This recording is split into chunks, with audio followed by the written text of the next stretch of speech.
students, my name is Yash Pandit. I am welcoming you again in my channel Tricky Economics. आज हम आ चुके हैं वापस एक और वीडियो के साथ। इस वीडियो में हम कवर करेंगे डिमांड को। किसको?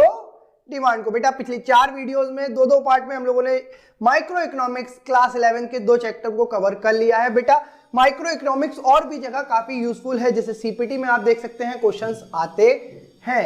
तो आप सीए फाउंडेशन की जो तैयारी कर रहे हैं वो स्टूडेंट भी इन वीडियोस को रेफर कर सकते हैं। चलिए बेटा आगे बढ़ते हैं डिमांड को। आज समझते हैं कि डिमांड होती क्या है बच्चा, डिमांड का बेसिक सिद्धांत क्या है और डिमांड किस तरीके से काम करती है। थोड़ा इन चीजों को समझते हैं। देखिए अगर आपको डिमांड को समझना है ना, ऐसे बहुत सारे लोग हैं जो बता देते हैं when a person is able to buy and will to buy a good it is known as demand. Bullshit. एक बेसिक कॉन्सेप्ट को पकड़ो भाई। इकोनॉमिक्स में खेल सारा कॉन्सेप्ट का है। अगर आपको कॉन्सेप्ट नहीं पता होगा तो आप डिमांड कहां से समझेंगे। इसीलिए मैं हमेशा कहता हूं डिमांड से पहले आप समझिए डिजायर। किसको समझिए? एपी ढिल्लो वाली डिजायर मत समझो, है ना, ये डिजायर दूसरी है। डिजायर क्या होती है? डिजायर को एक सिंपल से कहा जाता है चाह। जब आप किसी चीज के लिए विल टू बाय है, क्या है? Will to buy. आप किसी चीज को खरीदना चाहते हैं, आप किसी चीज को खरीदना चाहते हैं, लेकिन मसला एक है, बाप बड़ा ना भैया, सबसे बड़ा रुपया। जी हाँ, पैसे का तो सारा मसला है, बट आपके पास इतना पैसा नहीं है कि आप उसे एबल टू बाय भी हो जाए।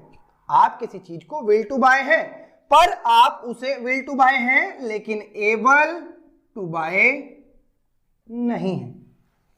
तो जब तक आप किसी चीज को विल टू बाय रहते हैं वो आपकी बनी रहती है डिजायर। क्या बनी रहती है?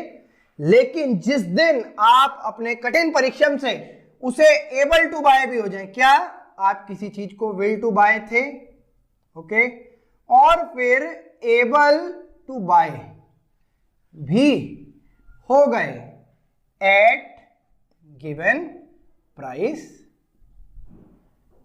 Eight particular period of time, वो क्या बन जाएगी? आपकी डिमांड। क्या बन जाएगी? डिमांड। देखिए क्या डिमांड क्या बनी, देखिए डेफिनेशन कितने इजीली वे में क्लियर हुई। क्या? अगर आप कुछ खरीदना चाहते हो वो डिजायर है, लेकिन आप खरीदने के साथ साथ चाह रहे हो पर खरीदने लायक नहीं हो। जिस दिन आप खरीदने लायक हो गए वो आपकी क्या बन जाएगी? डिमांड। यानी कि will to buy and able to buy at given price at a particular period of time. एक समय में आप दिए गए कीमत पे अगर किसी चीज को खरीद लेते हैं तो आपकी क्या है? डिमांड। ओके, सोचो आप एक रोड से जा रहे हो, आपके बगल से एक कार निकली, बहुत बेहतरीन लैम्बो निकली, आपने उसको रोका। आपने कितने की है? 1 करोड़। आपने रुमाल निकाला, साफ करके बजाने दी, हाँ सर जाइए, अच्छी लग रही है। ये क्या बन गई? डिजायर। क्या विल टू बाय थे तभी आपने रेट पूछा, लेकिन रेट सुन के आपकी हवा टाइट हो गई। आपने कहा भैया माफ करो, इतनी महंगी गाड़ी हम नहीं खरीद पाएंगे, जाने दिया। दूसरी तरफ आपकी चेकबुक पड़ी थी, आपकी जो गाड़ी है उसमें निकाली, चेकबुक साइन करी, ये ले 1 करोड़, गाड़ी घर पे डिलीवर कर देना, एड्रेस दिया, बात खत्म। ये क्या था? डिमांड। के विल टू बाय थे, पैसा इतना मुंह पे मारा, इमीडिएट खरीद लिया, डिमांड बन गई। क्या बन गई बच्चे? डिमांड। क्लियर है? देखिए आगे बढ़ते हुए डिमांड के कॉन्सेप्ट को समझा जाए तो टाइप ऑफ डिमांड आता है। क्या आता है? Type of demand. बेटा डिमांड कितने प्रकार की होती है? डिमांड 2 दिखाई जाएगी आपके कोर्स में। पहली इंडिविजुअल डिमांड। क्या बेटा? Individual demand. और सेकेंड हम लोग बात करेंगे मार्केट डिमांड की। किसकी बच्चे? Market demand. इंडिविजुअल डिमांड और मार्केट डिमांड क्या होती है? जब मैं एक पर्टिकुलर इंडिविजुअल की बात करूं, मैं एक पर्टिकुलर सेगमेंट की बात करूं, या मैं एक पर्टिकुलर कंपनी की बात करूं, वो मेरी क्या है? Individual demand. सपोज आपके किसी फ्रेंड की मोबाइल शॉप है, आप उसके पास गए, आपने उससे पूछा भाई आज तुमने कितने ओप्पो के फोन बेचे। ये सिर्फ आपने एक को टारगेट किया, ओप्पो। ये क्या बन गई? Individual demand. इसीलिए क्या बता रहा हूं, इंडिविजुअल डिमांड में सिर्फ ओनली 1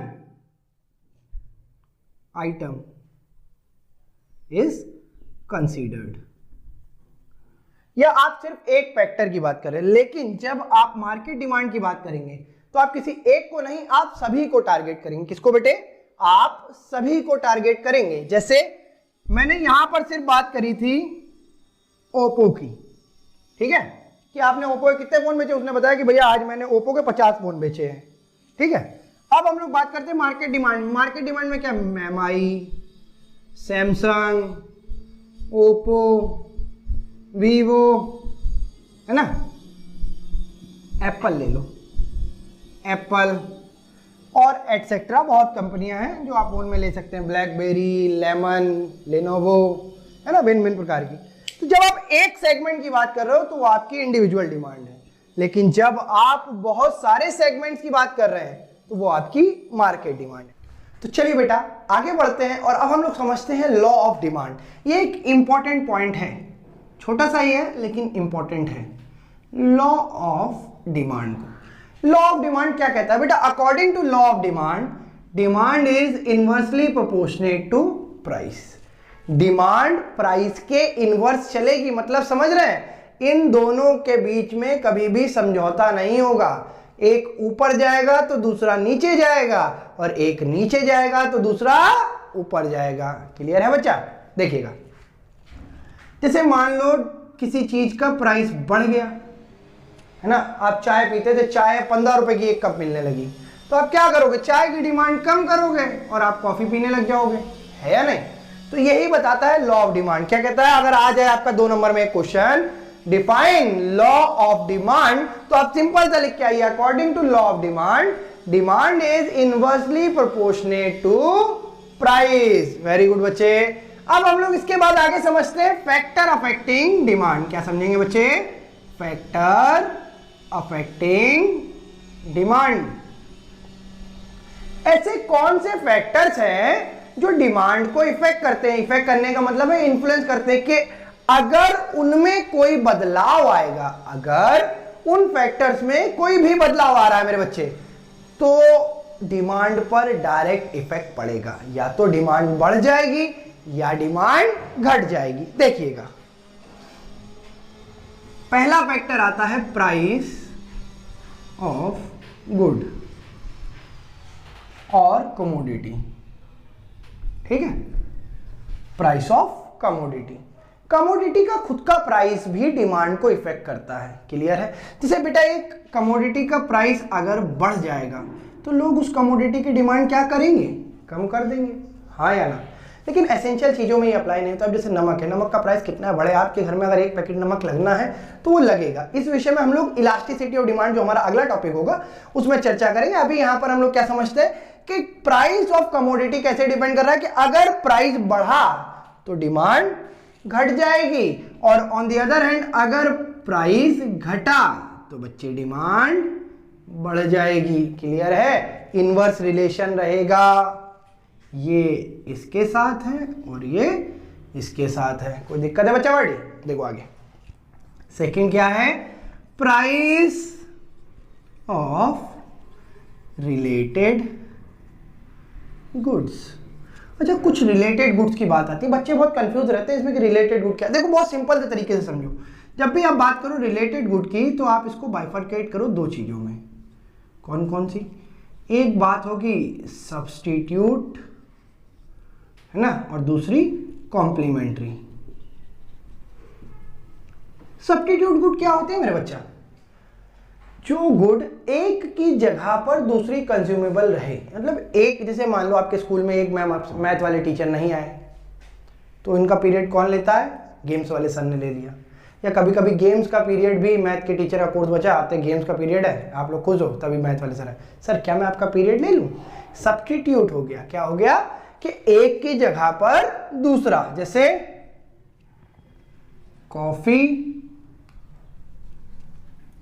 टी एंड कॉफी, ठीक है, चाय और कॉफी। अगर बच्चा टी की प्राइस बढ़ेगी, अगर टी की प्राइस बढ़ेगी तो ये कॉमन सी बात है कि टी की डिमांड गिर जाएगी, तो ऐसे में कॉफी की डिमांड बढ़ जाएगी और लोग स्टैंडर्ड में आ जाएंगे, you know I only drink cappuccino baby. Okay, आगे बढ़ते हैं। नेक्स्ट, कॉम्प्लीमेंट्री गुड्स की बात हो रही है। किसकी बात हो रही है बच्चा? कॉम्प्लीमेंट्री गुड में क्या होता है, ये दोनों हमेशा साथ में ही कंज्यूम होंगे। सोचो आपके पास पेन है, आप जाएं, आप कहें भैया पेन दो, वो आपको 5 रुपए का पेन देगा, बेटा ये सिर्फ बॉडी है, भाई साहब रिफिल वो आपको 3 रुपए की अलग से लेनी पड़ेगी। आपको क्या बेवकूफ आदमी हो भाई, पेन तो पूरा दो, है नहीं। अब जैसे मैं मार्कर लेता हूं तो मार्कर के साथ मुझे एक इंक की डिब्बी लेनी पड़ती है या नहीं, क्योंकि बिना इंक के ये मार्कर वेस्ट ऑफ टाइम हो जाएगा, बिल्कुल एक बार यूज हो गया उसके बाद ये वेस्ट हो जाएगा। जब इसकी इंक खत्म होगी तो मैं उससे रिफिल कर सकता हूँ। ये कॉम्प्लीमेंट्री, जैसे कार और पेट्रोल, बिना कार के पेट्रोल और बिना पेट्रोल के कार, दोनों का कोई यूज है? आपका कोई पेट्रोल तो बाइक में डल जाएगा, अरे बाइक में डाल लो भाई, तो फिर भी अगर पेट्रोल नहीं होगा तो बाइक कैसे चलाओगे? इससे पॉसिबिलिटी थोड़ी है ना। देखो एक एग्जांपल लेते हैं, जैसे कार और पेट्रोल। बहुआ अगर कार का प्राइस गिर गया, अगर कार का प्राइस गिर गया तो आप कार की डिमांड बढ़ जाएगी, हाँ या ना? तो जब आप कार की डिमांड बढ़ जाएगी तो पेट्रोल हो डीजल हो इन सब की डिमांड भी तो बढ़ानी पड़ेगी। अब घर में खुद के थोड़ी ईंधन निकाल रहे हो, पता है घर में कुआं, कमोड हटाई तो कुआं है भाई साहब, तेल निकले जा रहा है निकले जा रहा है निकले जा रहा है, ऐसी पॉसिबिलिटी थोड़ी। आप इंडिया में रहते हो, कुवैत इराक ईरान में नहीं रहते जहाँ तेल के बिल्कुल कुएं पाए जाते हैं, क्लियर है? तो सरकार फिर क्या करेगी, इनके रेट बढ़ाएगी, यही तो एक कारण है मेन। अब हम लोग कहें कि अगर पेट्रोल इतना बढ़ रहा है, मोदी जी को गरिया रहे हैं लोग, मोदी जी को गरियाने से कुछ नहीं होगा, आप डिमांड कम कर दीजिए, पेट्रोल के रेट अपने आप गिर जाएंगे, है या नहीं?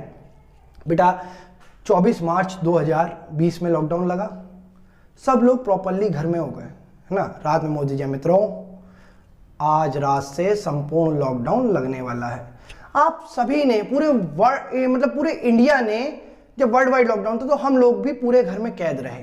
बेटा वर्ल्ड वाइड ट्रांसपोर्टेशन जीरो हो गया, बहुत ही जो मतलब बहुत जरूरी चीजें थी एसेंशियल टाइप की वो चल रही थी, सिर्फ वहीं पे ट्रांसपोर्टेशन चल रहा था। आप उस समय उठा के देखिए फॉरेन मार्केट में क्रूड ऑयल के रेट कितने धड़ाधड़ गिरे थे। बेटा कुछ ऐसी जो गल्फ कंट्रीज हैं वो ये कह रही थी आप बस ट्रांसपोर्टेशन कॉस्ट बियर करो, हम आपको petrol crude oil free of cost provide कराएंगे, आप उसको रिफाइन करना, अपना पेट्रोल डीजल जो बनाना है बनाओ।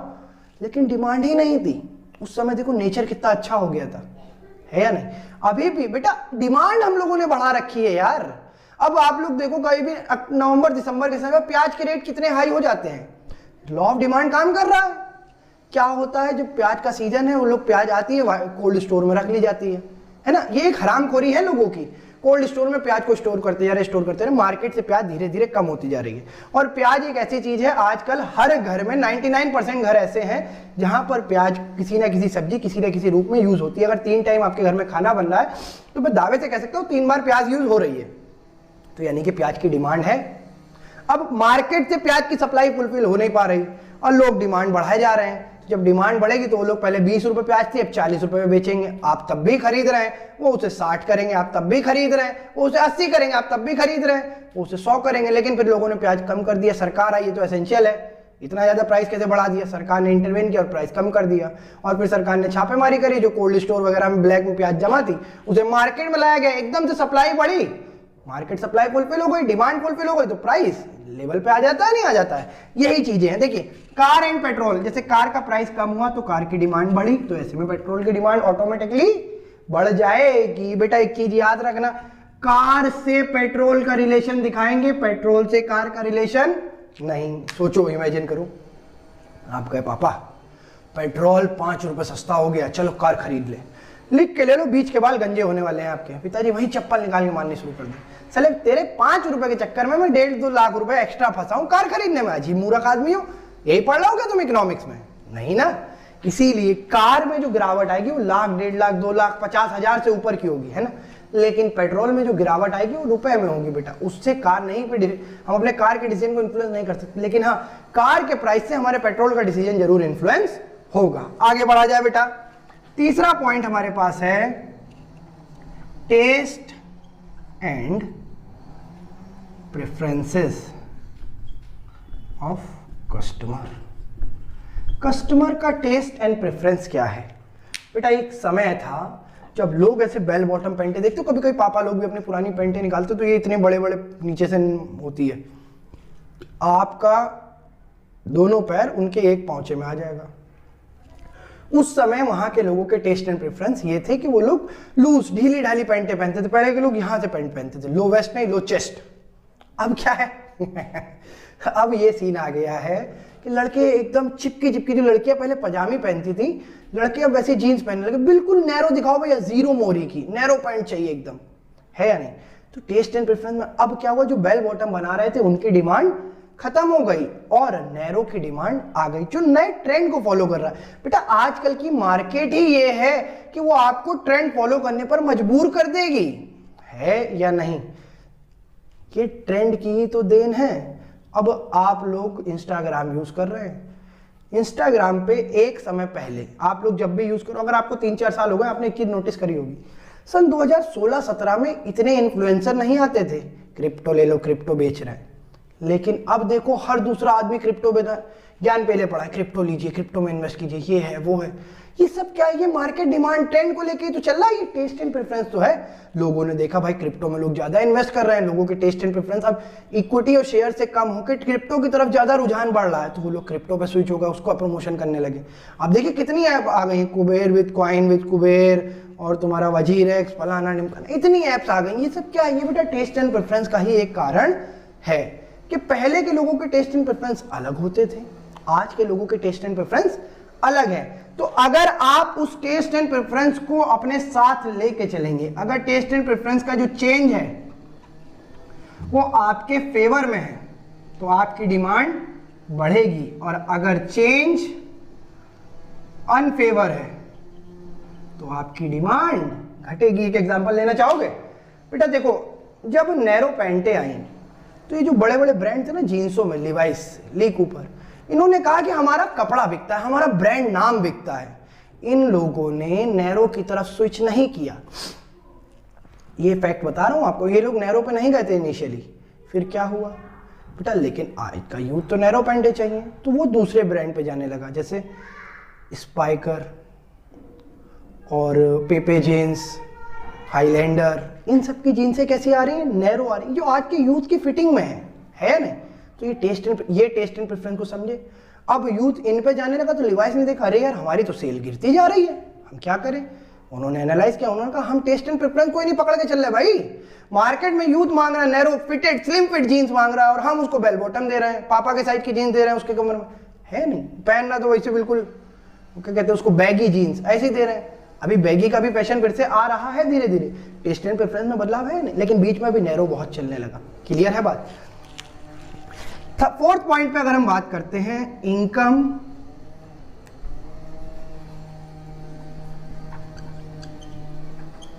Of buyer. बेटा बायर या और कस्टमर, जो आपके मन में हो आप वो कह लीजिए। इनकम ऑफ बायर और कस्टमर कैसे इफेक्ट करेगी ये डिमांड को? देखिए मान लीजिए बेटा एक कस्टमर है, ठीक है, उसकी जो इनकम है वो 1500 रुपये है, अर्निंग जो है वो कितनी है? 1500 रुपये, ठीक है, इनकम 1500 रुपये। तो ऐसे में वो क्या करेगा बेटा? वो गिफ्ट एंड गुड,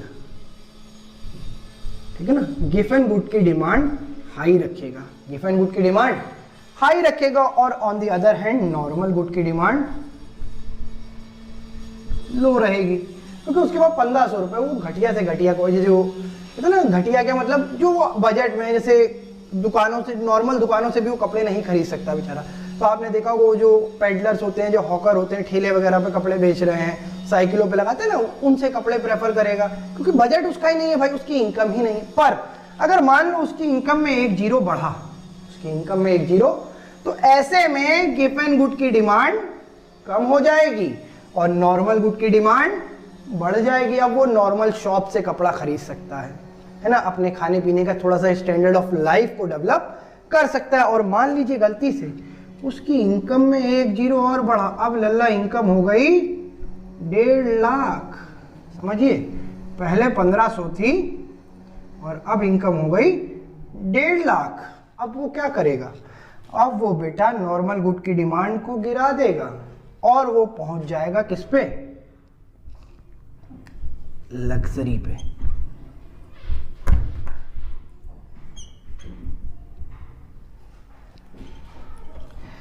लग्जरी। ऐसे में क्या होगा, नॉर्मल की डिमांड फिर गिर जाएगी और डिमांड लग्जरी की बढ़ जाएगी। बेटा आप देख रहे हैं जैसे जैसे इनकम में जीरो बढ़ते जा रहे हैं उसकी लग्जरी की डिमांड बढ़ती जा रही है। अभी तक वो हाईलैंडर पहन रहा था, अब वो क्या कहेगा, I only wear Gucci Prada Versace man, I don't like this cheap companies, है ना।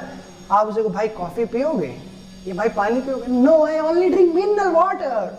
कुछ आ जाता है, क्लास आ जाएगा, रईसी भाई बहुत रईसी जा रहा हो यार, I have so much of money. वो आपने एक मूवी देखी है हेरा फेरी, उसमें वो जो राजू चाय वाला चाय पीने जाता है, उसमें क्या है, नोट ऐसे बिछाता है, उस पर बैठता है ऐसे ऐसे, ए किसी को बोल मेरे बंगले से जाके एसी ले आए।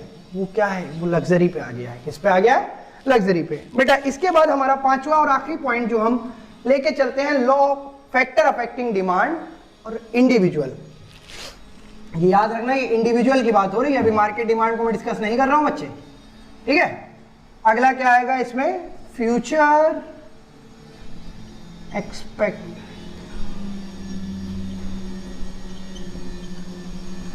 ये बार बार अब इसलिए करता हूं ताकि आपको दिखे, छोटा लिखने की हैबिट है, बड़ा बना रहा हूं। Future expectation of buyer.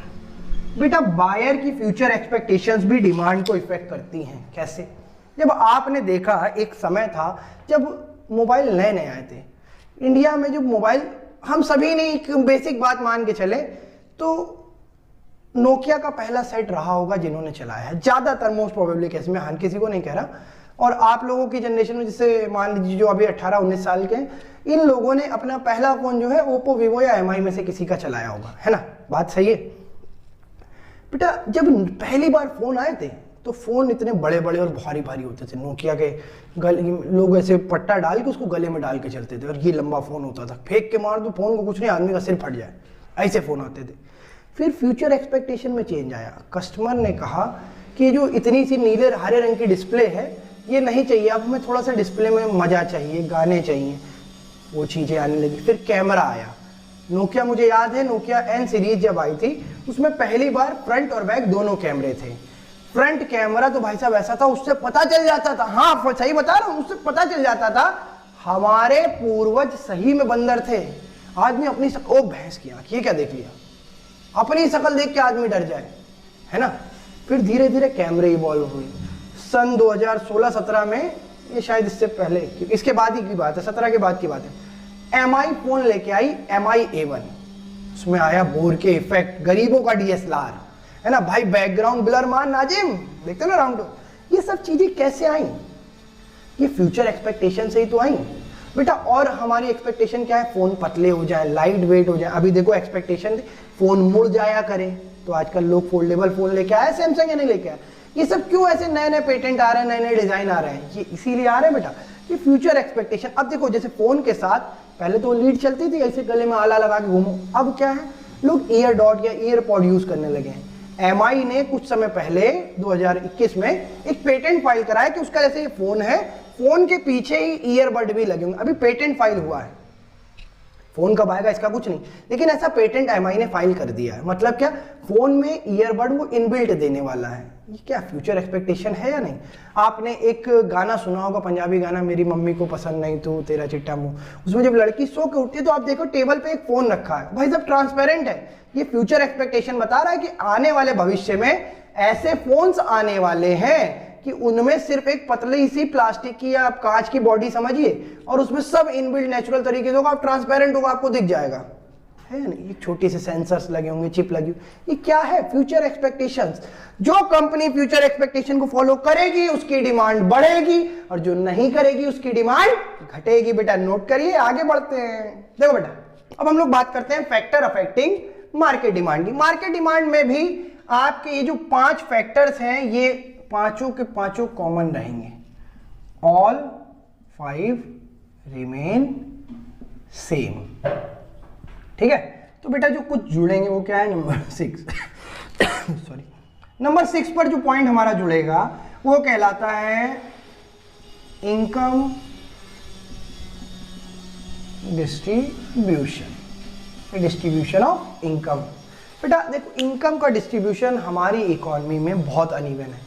आपको पता है बहुत लोग हैं जिनके पास कुछ पैसा है और कुछ लोग हैं जिनके पास बहुत पैसा है या नहीं। तो जिनके पास कुछ पैसा वो बेचारे डिमांड ही नहीं कर पा रहे, वो मार्केट डिमांड को इन्फ्लुएंस कर रहे हैं। लेकिन अगर उनके पास भी पैसा आ जाएगा तो वो भी डिमांड करने लगेंगे और इससे मार्केट डिमांड में चेंज आएगा या नहीं आएगा? क्लियर है। और हमारा आखिरी पॉइंट जो इसका रहेगा वो रहेगा पॉपुलेशन। क्या रहेगा बेटा? पॉपुलेशन भी एक इंपॉर्टेंट फैक्टर जो मार्केट डिमांड को इन्फ्लुएंस करेगा। कैसे? अगर पॉपुलेशन कम है तो हमें बेसिक नीड, रोटी कपड़ा मकान, इन सब के लिए तो लड़ना ही नहीं पड़ेगा और हम फिर अपने स्टैंडर्ड ऑफ लिविंग बढ़ाने की तरफ देखेंगे, हाँ या ना? तो हमारे जो रिसोर्सेज हैं वो प्रॉपरली यूज होंगी। लेकिन अगर मान लो आबादी बढ़ती जा रही, जैसे हमारे इंडिया में पॉपुलेशन एक्सप्लोजन की तरफ हम लोग बढ़ रहे हैं, चाइना ने कितने अच्छे तरीके से अपनी पॉपुलेशन कंट्रोल की, ये उससे हमें सबक लेना चाहिए। एक समय ऐसा जा रहा था कि चाइना अपनी पॉपुलेशन के लिए बहुत ज़्यादा क्रिटिसाइज किया जा रहा था, जो उसकी सबसे बड़ी कमी थी उसने उसको अपनी सबसे बड़ी ताकत बना दिया। लेबर इतनी सस्ती कर दी, इलेक्ट्रॉनिक आइटम में उसने अपने लोगों को इतना एंगेज कर दिया, सस्ते से सस्ता लेबर अगर वर्ल्ड में कोई दे रहा है तो वो चाइना है। हर कंट्री, अगर कंट्री की कोई बड़ी से बड़ी कंपनी, उसे कोई भी इलेक्ट्रॉनिक आइटम चाहिए, पार्ट चाहिए, चाइना चाहिए, आपको सस्ते सस्ते में मिलेगा, हाँ या ना? तो उसने अपनी वीकनेस को ताकत बनाया। क्लियर है। वैसे ही यहाँ पर पॉपुलेशन एक डिमांड को इफेक्ट करने वाला फैक्टर बन जाती है। क्या? अगर पॉपुलेशन कम होगी तो डिमांड इजीली फुलफिल होती है, लेकिन अगर मान लो पॉपुलेशन बहुत बढ़ गई, रिसोर्सेज अभी भी उतनी है, तो अननेसेसरी की एक्सेस डिमांड क्रिएट होगी या नहीं होगी, जिससे मार्केट डिमांड में एक इम्बैलेंस आएगा। क्लियर है बेटा? इसको नोट कर लो। चलिए बेटा आगे समझते हैं हम लोग डिमांड कर्व को। डिमांड कर्व के लिए हम लोग सबसे पहले एक शेड्यूल ले लेते हैं, price, quantity of X, quantity of Y, ठीक है? और इधर ले लेते हैं market demand X and Y. ठीक है बच्चा, देखिएगा समझते हैं। 2 4 6 8 क्वांटिटी क्या रखते हैं? 4 3 2 1। लॉ ऑफ डिमांड काम कर रहा है। इधर 5 4 3 2। कोई दिक्कत है बच्चे? आओ जरा देखो। अब हम लोग कर्व बनाते हैं, demand curve of good, demand curve of good X, X axis, Y axis, 0, price, quantity of good X. ठीक है बच्चा, देखिएगा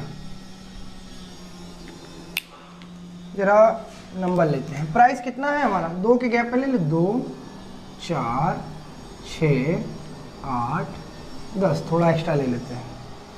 और यहाँ पर प्राइस, क्वांटिटी, तो बेटा 1 2 3 4 5 पे ले जाते हैं। ठीक है, देखिए बेटा जब मेरा प्राइस 2 है तो क्वांटिटी कितनी है? 4 है। प्राइस 2 है और क्वांटिटी 4 है। ध्यान से समझिएगा बेटा, प्राइस 2 है और क्वांटिटी 4 है, ये एक पॉइंट हुआ। फिर प्राइस 4 है, क्वांटिटी 3 है, प्राइस 4 है और क्वांटिटी 3 है। फिर प्राइस 6 हो गया बच्चे, प्राइस 6 है और क्वांटिटी 2 है। फिर प्राइस 8 है, ले भाई बढ़ गया, और क्वांटिटी 1 है। तो अब जरा आप इस कर्व को देखिए, आप इसको फ्री हैंड मिला दीजिए बेटा। ठीक है, ये क्या बना? ये आपका बना डिमांड कर्व। क्या बना? Demand curve. कोई दिक्कत है बच्चा? ये क्या है? Demand curve. आई होप ये क्लियर रहा होगा। ये पॉइंट होगा A B C D। ठीक है, अगर हम लोग बात करें अब demand curve of good Y की, किसकी बात करते हैं? Demand curve of good Y की। तो अब की बार क्या है? प्राइस यही रखिए, क्वांटिटी में चेंजेस ले आइएगा बच्चा। देखिए कैसे, एक्स एक्सेस, वाई एक्सेस, 0, इधर लिखेंगे प्राइस, इधर लिखेंगे quantity of good Y. Clear है? चलो वैल्यूज रखते हैं। क्या है वैल्यूज? प्राइस तो हमारा 2 4 6 पे कॉमन है, 2 4 6 8 10। ठीक है। क्वांटिटी कितनी है? 5। एक से ले लेते हैं अपना नॉर्मल, 1 2 3 4 5, एक एक्स्ट्रा लिख लेते हैं 6। ठीक है। चलो जरा वैल्यूज को पुट किया जाए। ओके बेटा, जब प्राइस 2 है तो क्वांटिटी कितनी है? 5। जब प्राइस 2 है तो क्वांटिटी कितनी है? 5। ठीक है, ये पॉइंट हुआ। फिर जब प्राइस 4 है तो क्वांटिटी भी 4 है। ओके, तो हमारा ये कुछ यहां से ऐसे आया,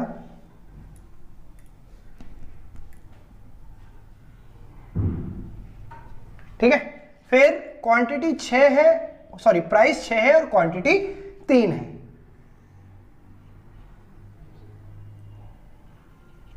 ठीक है। फिर प्राइस 8 है और क्वांटिटी 2 है। चलो श्यू, ये मिला दिया जाए भाई।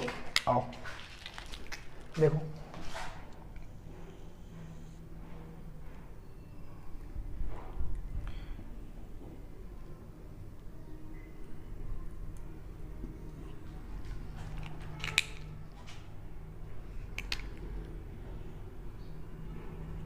कर्व आपको साफ सुंदर और एकदम ब्यूटीफुल कर्व देना चाहता हूं। मजा नहीं आ रही यार।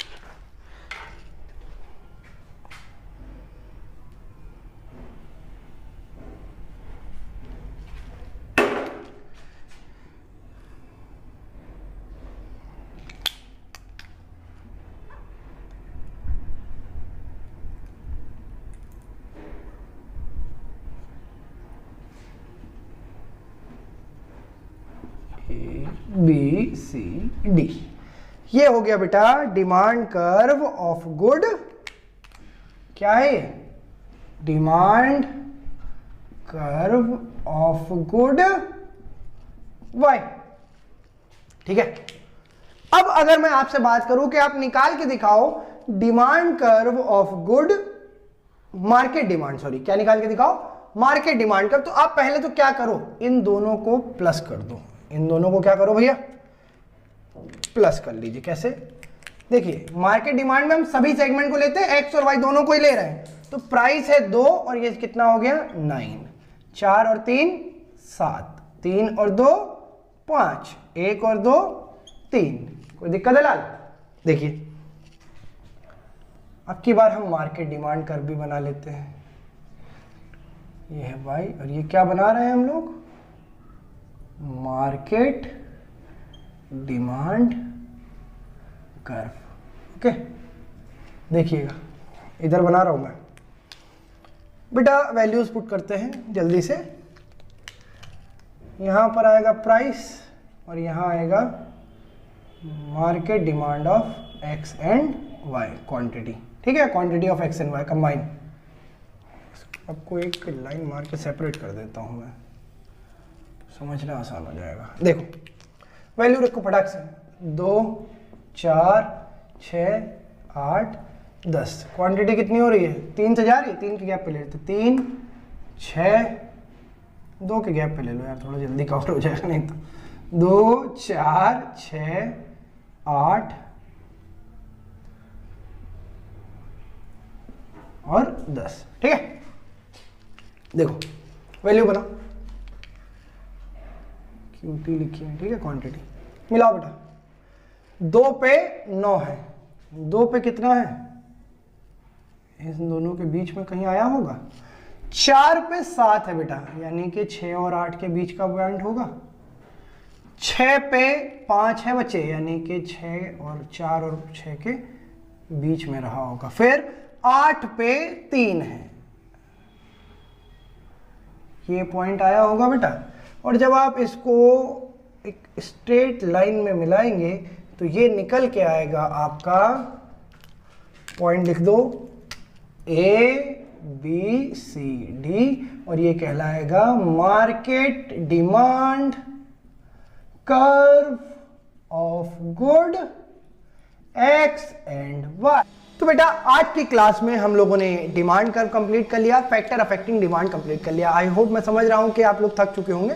तो हम लोग अगली क्लास को शुरू करेंगे शिफ्ट इन डिमांड से, ठीक है। और उसी में मैं ट्राई करूंगा कि आपका इलास्टिसिटी ऑफ डिमांड भी कवर कर दूं। बच्चे अगर आपको वीडियोस अच्छी लग रही हैं, मैं फिर बोल रहा हूं आपको अच्छी लग रही है क्योंकि आप लोग देख रहे हैं, मेरे पास सारा डेटा आ रहा है वॉच टाइम का, पर आप लोग सब्सक्राइब नहीं कर रहे हैं। यार ऐसे कैसे चलेगा आप बताओ। आपको सिर्फ एक सब्सक्राइब लाल बटन दबाना है ताकि हमें पता चले कि आप लोगों के काम आ रहे हैं, हमें अच्छा लग रहा है। आपको सपोर्ट, आपका सपोर्ट मिलना चाहिए भाई, तभी तो कुछ अच्छा फील आएगा, अच्छा पढ़ाने का मन करेगा, कंटेंट देने का मन करेगा। यार आपका एक लाइक, एक शेयर, एक सब्सक्राइब एक बहुत मोटिवेशन का काम करता है, ठीक है। तो please don't forget to like, share and subscribe. Thank you.